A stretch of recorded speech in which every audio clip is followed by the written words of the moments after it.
Did you know that McDonald's owns more real estate than BlackRock has in its assets under management? BlackRock has about $28 billion of direct investment in real estate, and McDonald's has close to $40 billion. This means that not only does McDonald's benefit more than BlackRock when real estate values appreciate, but it's arguable that it has more influence in the sector. How?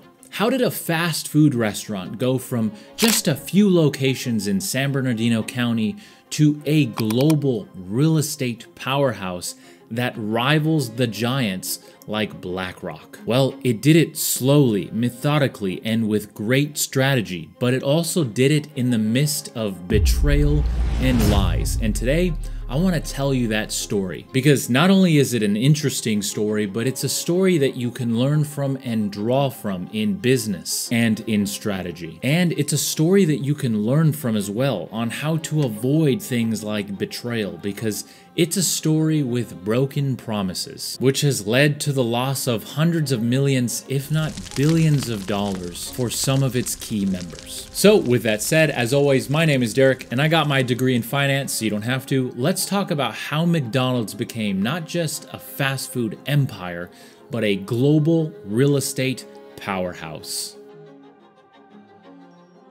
Now, in order to put the pieces together, we have to start at the beginning. And that beginning was in 1940, when the McDonald's brothers opened their first store in San Bernardino, California. And under the leadership of the McDonald's brothers, the founders, McDonald's did well, but it remained a small, successful chain. A small, successful chain that is remembered for creating some important developments in the fast food industry. One of this is coined the Speedy Service System, which was created by the brothers in 1948, and it revolutionized the fast food industry. Now, according to History.com, this system emphasized speed, efficiency, and consistency of product through a simplified menu. And during the first decade of McDonald's history, the goal of the brothers was simple: operate a small handful of very successful restaurants with strict quality control. This was big for the brothers. They wanted their establishments to all have a similar experience for the consumer. And this went on halfway through the second decade of McDonald's history until 1954. When a very key player would enter the McDonald's timeline. And this player at first would come as a blessing to the McDonald's brothers.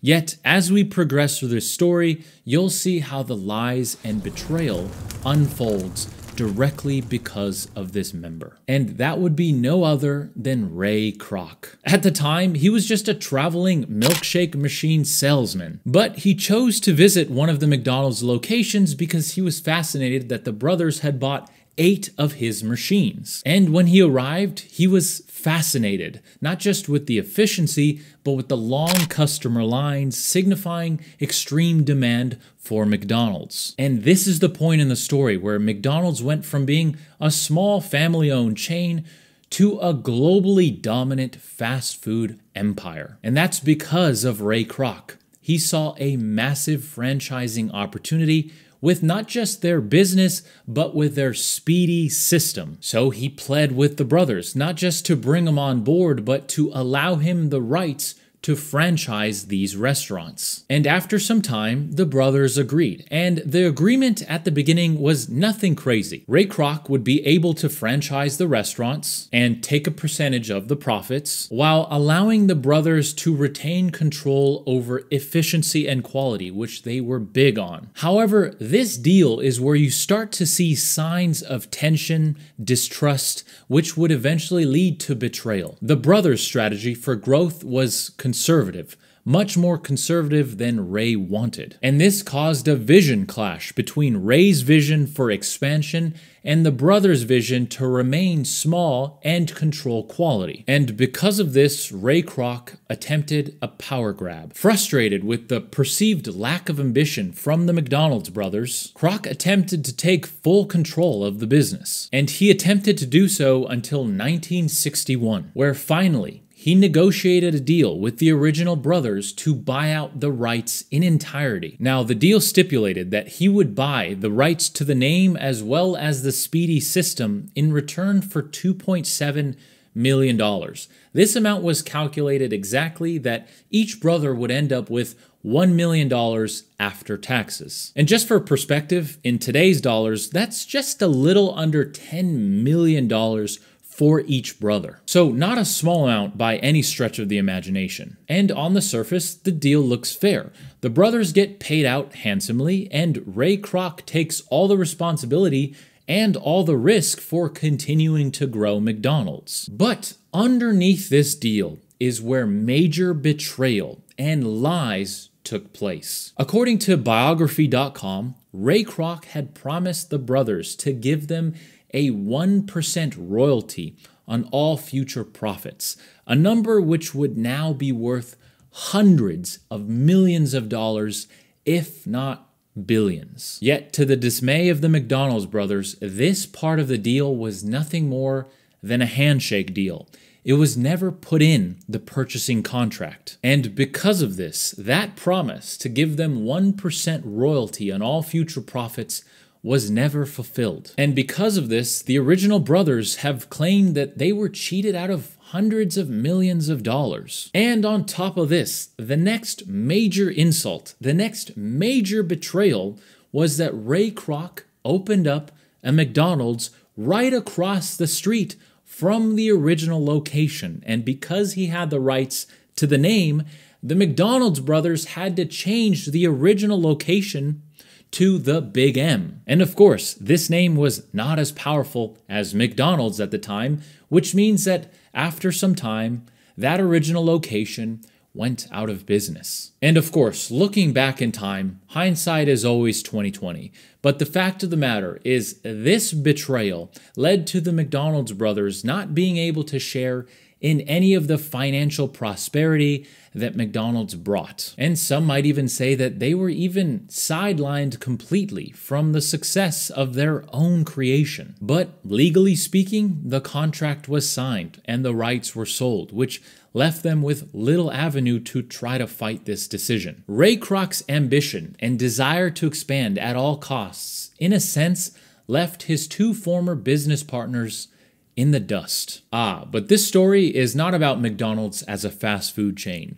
No, this story is about McDonald's becoming a real estate giant that rivals the likes of BlackRock. And in order to transition into that, another player must enter the timeline. And that is Harry Sonborn and his real estate revolution. Harry, for all intents and purposes, was a financial consultant, but it's during the mid-1950s where everything changed. Sonborn realized that McDonald's wasn't just selling food, and in fact, it was more so positioned perfectly to become a real estate powerhouse. And one of Harry's famous quotes is, "You don't make money from hamburgers, you make it from the land under the hamburgers." And in order to make this vision a reality, the formation of the Franchise Realty Corporation was created in 1956. And this basically was a subsidiary that Harry formed to buy and then lease land to franchisees. This was the pivotal moment that McDonald's started to become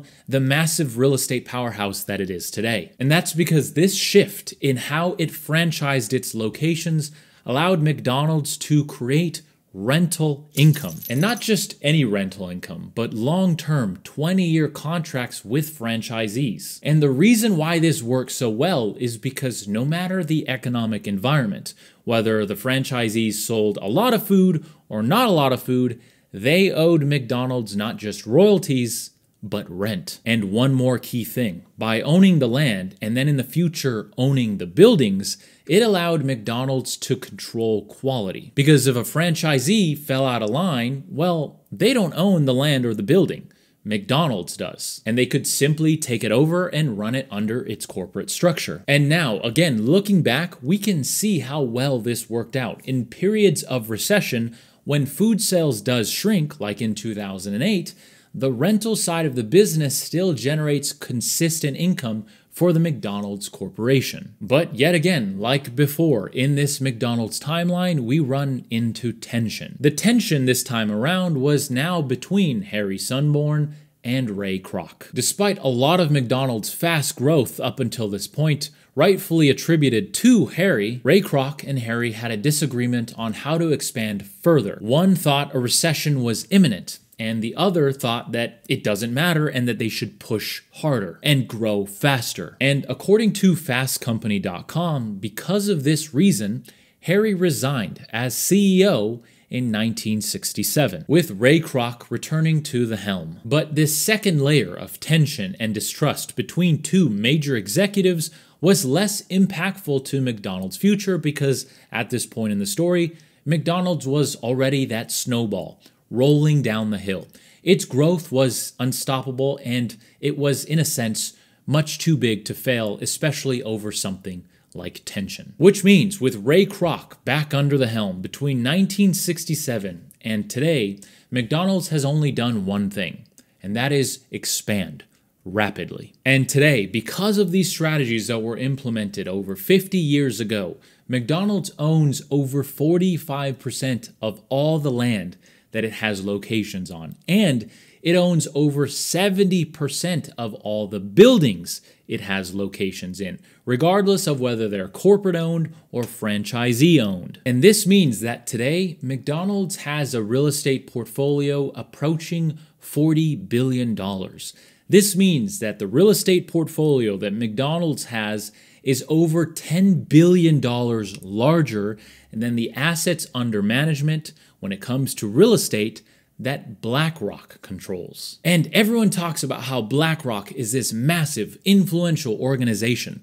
And it is, but it's also fascinating to see how a fast food company was able to acquire more real estate than BlackRock, even though its main business model was selling fast food. Today, because of these strategies, McDonald's makes money in a variety of ways. One is through the standard franchisee system where the McDonald's Corporation takes anywhere from 8 to 10% royalties from its franchisees' profit. But what's more fascinating is how McDonald's insulates itself from recession through long-term rental agreements. And because of this, 61% of McDonald's revenue comes from franchised locations as compared to corporate-owned locations. In fact, in 2023, McDonald's generated over $15 billion from franchisees compared to just a little over $8 billion from corporate-owned stores. And on top of that, when you look at McDonald's and the assets on their balance sheet,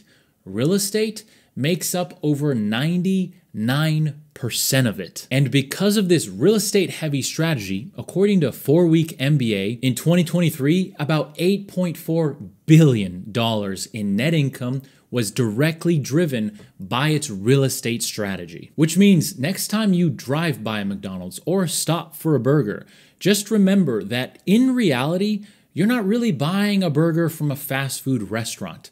You are buying a burger from a real estate massive powerhouse that just so happens to sell burgers. Food for thought. No pun intended. If you like personal finance, world economics, and investing, and once in a while topics like this broken down simply, you are in the right place, so I hope you stick around for the next video. Other than that, I hope you have a fantastic rest of your day. I hope this video was informative, and if it was, please consider subscribing. Other than that, I'll see you in the next one.